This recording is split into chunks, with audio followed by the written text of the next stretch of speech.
உங்கள் சத்யாவில் இப்பொழுது ஆடி அதிரடி தள்ளுபடி.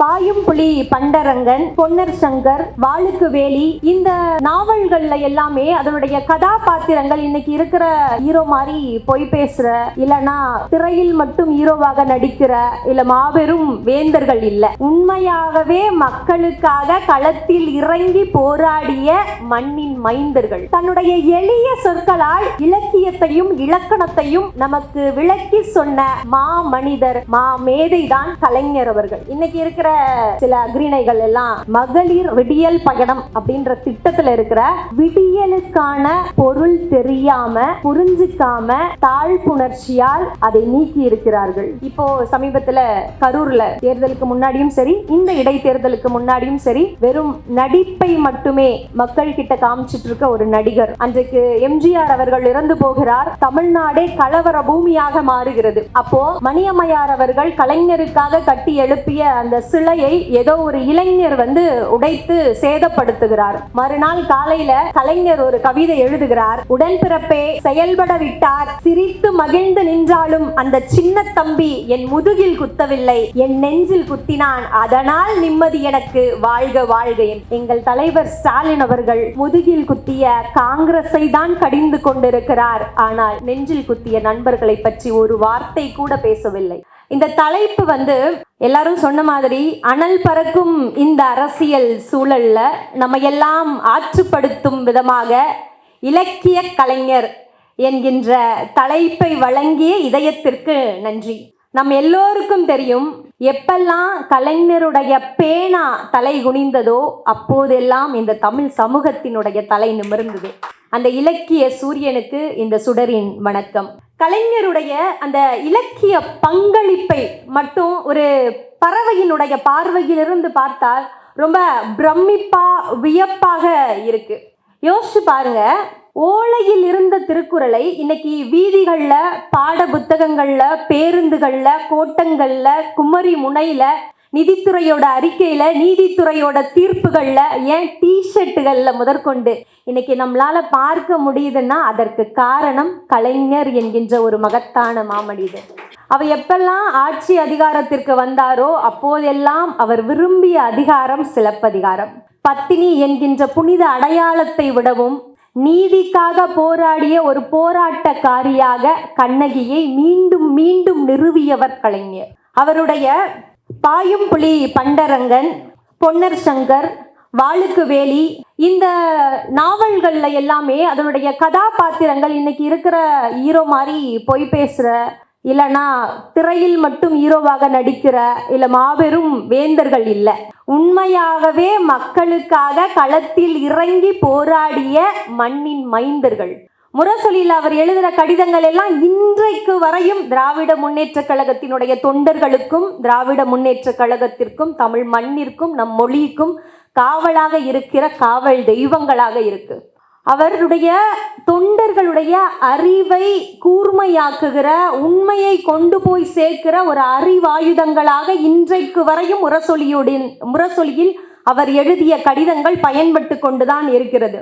கைம்பெண், திருநங்கை, மாற்றுத்திறனாளி அப்படின்ற அந்த பெயர்கள் எல்லாம் எப்போதுமே காலத்தால் அழிக்க முடியாத நவீன தமிழ் தாண்டவங்களாக இன்றைக்கும் இருந்து கொண்டுதான் இருக்கிறது. தமிழ்ல தொல்காப்பியத்தை கருவறை அப்படின்னு சொல்லுவாங்க.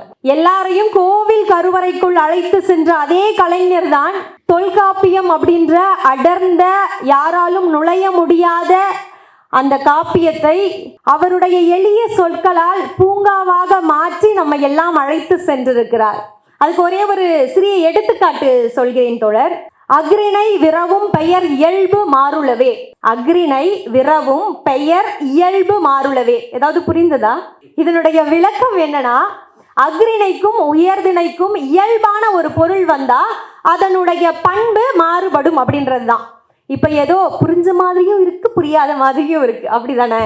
இதற்கு கலைஞர் ஒரு கதை சொல்கிறார். தஞ்சாவூர் பக்கத்துல ஒரு பாட்டியும் சிறுவனும் பேசிட்டு இருக்காங்க. அப்ப அந்த பாட்டி அந்த சிறுவன் கிட்ட கேட்கிறாங்க, என்னை அழைத்து செல்ல சோழன் வரும், இந்த சொற்சொடர் கரெக்டா தம்பி அப்படின்னு அந்த சிறுவன் கிட்ட கேட்கிறாங்க. அந்த சிறுவன் யோசிக்கிறான். சோழன் என்பது உயர்துணையாய் இருந்தால் அந்த சொற்சொடர் தப்பு. ஒருவேளை சோழன் என்பது அக்ரிணையா இருந்தா அது சரி.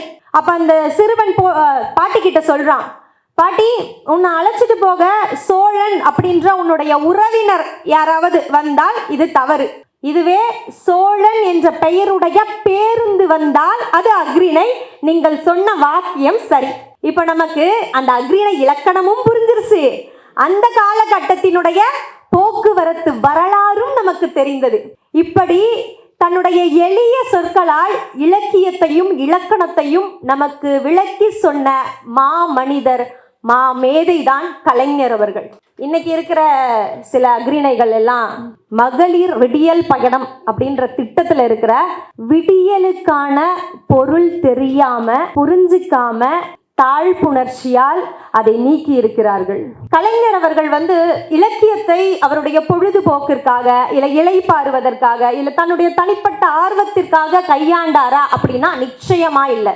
எப்போதெல்லாம் இந்த அரசியலில் தமிழ் சமூகத்திற்கு தாழ்வு ஏற்பட்டுச்சோ அப்போல்லாம் தன் எழுத்துக்களால் அதை தடுத்து நிறுத்தியவர் கலைஞர். எப்பெல்லாம் திராவிட முன்னேற்ற கழகத்திற்கு சோதனை வருதோ அப்போல்லாம் தன் எழுத்துக்களால் அதை சாதனையாக மாற்றியவர் தான் கலைஞர். ஒரு உதாரணம், ஒரு தேர்தல்ல திமுக தோல்வி அடைஞ்சிருச்சு.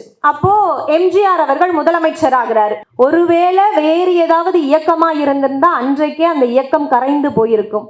ஆனா கலைஞர் அவர்கள் சொல்றாரு, இந்த தேர்தலில் வஞ்சகத்தால் நாம் தோற்கடிக்கப்பட்டோம், சினிமா கவர்ச்சியினால் நாம் தோற்கடிக்கப்பட்டோம், கொள்கையற்ற ஒரு கூட்டத்தால் தோற்கடிக்கப்பட்டோம் அப்படின்னு அந்த உண்மையை தொண்டர்கள் கிட்ட கொண்டு போய் சேர்க்கணும்னு மறுநாள் சொல்கிறார். மறைந்து நின்று மாண்புமிகு வாளியை வீழ்த்திய மாண்புமிகு ராமச்சந்திரன் மாவீரன் என்று போற்ற மகாகவி கம்பனே தயங்கினான் என்றால் மாண்டாலும் வீரன் வாழிதானே, ஆண்டாலும் அவன் தம்பி சுக்ரீவன் துரோகிதானே அப்படின்ற உண்மையை தொண்டர்கள் கிட்ட எடுத்து சொல்லி அவர்களுக்கு நம்பிக்கையை ஊட்டிய ஒரு தலைவர் கலைஞர். இப்போ சமீபத்துல கரூர்ல தேர்தலுக்கு முன்னாடியும் சரி இந்த இடைத்தேர்தலுக்கு முன்னாடியும் சரி வெறும் நடிப்பை மட்டுமே மக்கள் கிட்ட காமிச்சிட்டு இருக்க ஒரு நடிகர், கதை திரைக்கதை வசனம் மாதிரி வெறும் நடிப்பு மட்டும்தான். பெண்களுடைய பாதுகாப்பு, சட்ட ஒழுங்கு என பொய்களை மட்டுமே பேசி மக்களை ஏமாற்றி கொண்டு இருக்கிற ஒரு நடிகர். ஆனா கடந்த 5 வருஷத்துல இந்த வரலாறை காணாத அளவிற்கு நலத்திட்டங்களை தந்து பெண்களுடைய முன்னேற்றம், பொருளாதார தன்னிறைவு, கல்வி, மின்சாரம் என அனைத்து துறைகளிலும் தமிழ்நாட்டை நம்பர் 1 மாநிலமாக மாற்றிய தலைவர் ஸ்டாலின் அவர்கள். எங்கள் தலைவர் ஸ்டாலின் அவர்கள் இந்த தேர்தல் களத்தை வீரனாக கண்டார். ஆனால் அங்கு நடந்து முடிந்தது சூதாட்டம். ஆண்டாலும் நீங்கள் பொறுப்பற்ற நடிகர்தான், ஆண்டாலும் நீங்கள் பொறுப்பற்ற நடிகர்தான், வீழ்ந்தாலும் எங்கள் தலைவர் ஸ்டாலின் தமிழ்நாட்டின் விடிவெள்ளிதான். நிச்சயமாக ஆண்டாலும் நீங்கள் பொறுப்பற்ற நடிகர்தான், வீழ்ந்தாலும் எங்கள் ஸ்டாலின் தமிழ்நாட்டின் விடிவெள்ளிதான். இப்போ கலைஞர் அவருடைய புகழ்பெற்ற புறநானூற்று கவிதை ஒன்று இருக்கு. மணப்பந்தலிலும் அந்த மகிழ்ச்சி இல்லை, மகன் இறந்த போதும் அந்த மகிழ்ச்சிக்கு எல்லை உண்டு, அவன் இறந்து கிடந்தான் ஈட்டிக்கு மார்பு காட்டி, இதை கண்டால் இதயம் குளிர்ந்தாள், எதை கண்டாலும் இனி கவலை இல்லை, என் மகன் வீரனாய் இறந்தான் என்றாள், அவன் குடித்த மார்பை அறுத்தெறிய இருந்தேன் அடடா, கருத்தறிய பொய் சொன்ன கயவன் எங்கே, வாளிங்கே, அவன் நாக்கெங்கே என்று கேட்டார்.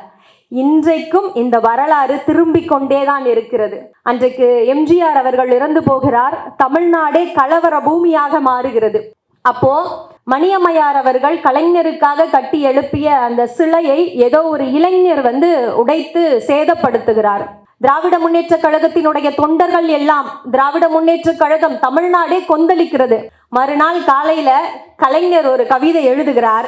உடன்பிறப்பே செயல்பட விட்டார், சிரித்து மகிழ்ந்து நின்றாலும் அந்த சின்ன தம்பி என் முதுகில் குத்தவில்லை, என் நெஞ்சில் குத்தினான், அதனால் நிம்மதி எனக்கு, வாழ்க வாழ்க என்று. அப்படி புறநானூற்றினுடைய சாறை எடுத்து தமிழ் சமூகத்தை அமைதிப்படுத்திய, கலவரத்தை முடித்து வைத்த ஒரு மகத்தான தலைவர் கலைஞர் அவர்கள். இன்றைக்கும் இந்த வரலாறு திரும்ப நடந்து கொண்டேதான் இருக்கிறது. எங்கள் தலைவர் ஸ்டாலின் அவர்கள் முதுகில் குத்திய காங்கிரஸை தான் கடிந்து கொண்டிருக்கிறார், ஆனால் நெஞ்சில் குத்திய நண்பர்களை பற்றி ஒரு வார்த்தை கூட பேசவில்லை. இன்றைக்கும் இன்றைக்கும் இந்த நேரத்திலும் இந்த தேதியிலும் இந்தியாவிலேயே அரசியல் பண்பு கொண்ட எஞ்சி இருக்கிற ஒரே தலைவர் முத்துவேல் கருணாநிதி ஸ்டாலின் அவர்கள் மட்டும்தான். இப்படி நேற்றுக்கு ஒரு பட்டமளிப்பு விழாவில் ஆளுநர் அவர்கள் பேசுகிறார். என்ன பேசுறாரு தெரியுமா தோழர்? தமிழ்நாட்டில் குலக்கல்வியை கொண்டு வரணும்னு. எங்கிருந்து வந்தது அவருக்கு அந்த தைரியம்? அப்படி பேசுவதற்கு அந்த தைரியத்தை அவருக்கு யார் கொடுத்தா? உங்களுடைய குலக்கல்வி யாரை மட்டும் படிக்க வச்சது? யாரெல்லாம் படிக்கவே கூடாதுன்னு சொல்லிச்சுன்றது தமிழ்நாட்டில் இருக்க ஒவ்வொருத்தருக்கும் தெரியும். அதனாலதான் இன்றைக்கும் கலைஞருடைய இந்த வரிகள் தேவைப்படுகிறது. ஏகலைவன் வித்தை கற்க இந்த சாத்திரமும் அனுமதிக்கவில்லை, அவன் வில்லில் விஜயனை வெல்வான் என்று அவன் கட்டை விரலை காணிக்கையாக கேட்டதென்ன நியாயம்? தவம் செய்தான் சம்பூக சூத்திரன், தகுதி அவனுக்கு ஏது என்று சீறி அவன் தலையை வெட்டி சாய்த்த கதை ராமபிரான் வரலாறென்றோ. கட்டை விரலோ தலையோ காணிக்கையாக இந்நாளில் எவனும் கேட்டால் பட்டை உரியும், சுடுகாட்டில் அவன் கட்டை வேகும் என்கிற இந்த கலைஞருடைய வரியை ஏந்தி நிற்கிற மாபெரும் சேனைப்படை இன்றைக்கும் தமிழ்நாட்டில் இருக்கிறது. இதை எந்த கொம்பனாலும் மறைக்கவோ இல்லை மறுக்கவோ முடியவே முடியாது. இறுதியாக கலைஞருடைய இந்த கவிதையை சொல்லி நிறைவு செய்கிறேன். கொற்ற கொடையோ கொள்கையோ எது வேண்டுமெனில் கொள்கையை விற்று பிழைக்க வேறு நபர் பாரன்றோ.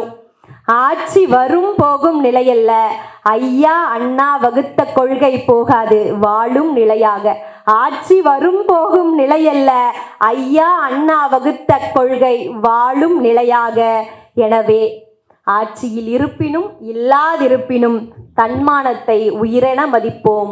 ஆட்சி இருப்பினும் இல்லாதிருப்பினும் தன்மானத்தை உயிரென மதிப்போம். நன்றி, வணக்கம்.